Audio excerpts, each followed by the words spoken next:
কাঁচা চামড়াটা কিনার পরে যে খরচাটা হয়, খরচার হিসাব কেউ করে না। ট্যানারি মালিকদের অধিকাংশ টাকা বাকি থেকে যায়, ওই টাকা পাইতে আমরা এই বছরের থেকে এবছর পাওয়া যায়।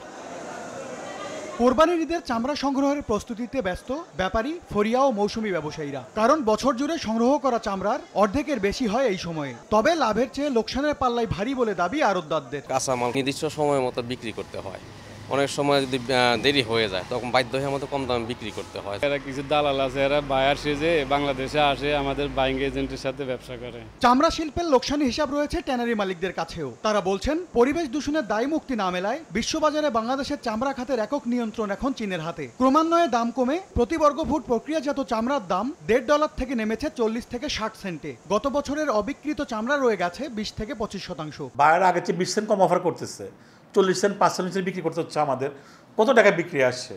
আমার মুখের কথা লাভ নাই।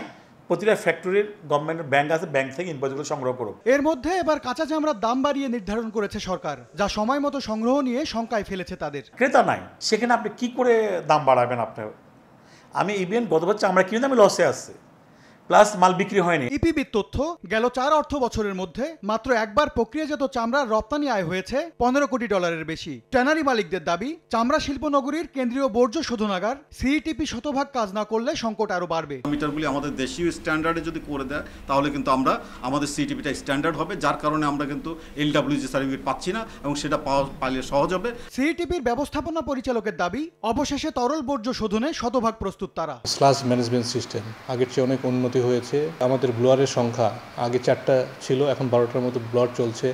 আমরা আসন্ন কোরবানি উপলক্ষে আমরা A to Z আমরা ওভারহলিং কাজগুলো খুব সুন্দর মতো করছি। কোরবানিতে অতিরিক্ত চাপ সামাল দিতে রেশনিং পদ্ধতিতে কারখানা পরিচালনার পরামর্শ সিইটিপি কর্তৃপক্ষের। চালু হবার কয়েক বছরের মধ্যেই বর্জ্যের ভাগাড়ে পরিণত হওয়া সাভারের কেন্দ্রীয় বর্জ্য পরিশোধনাগারটি আবারও প্রাণ ফিরে পেতে শুরু করেছে নতুন কর্তৃপক্ষের হাত ধরে। আসন্ন কোরবানির ঈদে পুরো সক্ষমতা কাজে লাগাতে চালু করা হয়েছে সবকটি মেশিন। MS আরিফিন, সময় সংবাদ, হেমায়েতপুর, সাভার।